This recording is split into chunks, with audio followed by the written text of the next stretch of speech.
7:23. Welcome back to Fox 28 Morning Live. We're here with David Nassaney to talk about his new book, It's My Life Too.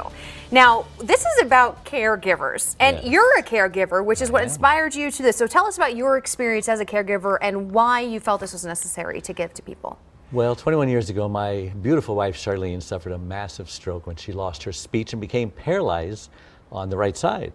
And so as a result of what I've been through and everything, I now host a popular iTunes podcast called Dave, the Caregiver's Caregiver Radio Show. And I'm also a best-selling author to my book, It's My Life Too, Reclaim Your Caregiver Sanity. And I've been speaking across the country, doing morning shows like this, just sharing my message about how to prevent your loved one's illness or disease from actually killing you. So let's talk about that. That's not something I don't think people think about when they become a caregiver. You've been one for, like you said, 21 years. So you've probably lived through all these emotions and having to, you know, claim it as your life too, as you say. So as a caregiver, how do you build those barriers and what advice do you have? Well, the biggest mistake that caregivers make is they don't put their needs first. I mean, the airlines tell us in the event of emergency, remember, put your oxygen mask on first before you help your loved ones with their mask, because they know what'll happen if you don't. And so I go around and I say, if you can't take care of you, you can't take care of anybody. And they make so many other mistakes as well, but that's why I wrote the book. So what is probably the biggest piece of advice to make sure people keep their life as number one, even in the caregiver situation? Well, just put your needs first, because you don't want to just give and give and give, and then there's nothing left to give, and then you burn out. And you want to ask for help. People are afraid to ask for help because they think it'll make them a failure. And stop accepting guilt, you know, undeserved guilt. I think of Fred Sanford and Elizabeth, I'll be coming for you, honey, you know. Caregivers get that all the time. And here's an acronym that you have, your formula, the CARE formula. Can you go over that with us? Sure. Communicate with friends. So you don't want to isolate yourself, you know. And then ask for help. Like I said, you know, you have a cell phone, use it. Call your brother, call your sister, call your mother's ex-wife, call anybody, and just ask for help.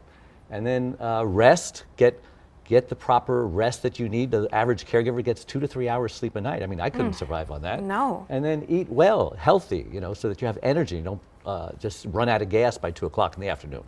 Now, with your book that you have here, is this kind of like advice on how people can take these steps if they're caregivers, or what's kind of this lean towards? This book is perfect for caregivers who know they should be putting their needs first, but they just don't know how. You know, a lot of caregivers are just clueless that they don't even think they should be putting their needs first. They just think it's beneficial to give and sacrificial and go down with the ship, but that is not good for anybody. And now you had some disturbing details about caregivers that, you know, sometimes they don't even live as long as the ones they care for. You know, there's about 65 million caregivers in the U.S. unpaid, and about a third of them actually die before their loved ones do. And the rest that don't die, they become sicker than their loved ones, actually needing a caregiver themselves. Pretty sad. And but this is something that people, you know, we need to do and we want to do, and caregivers love being the caregiver. But like you said, you just got to make sure you put yourself first. And with all this time with your wife, you said she's doing really great now. She's doing great.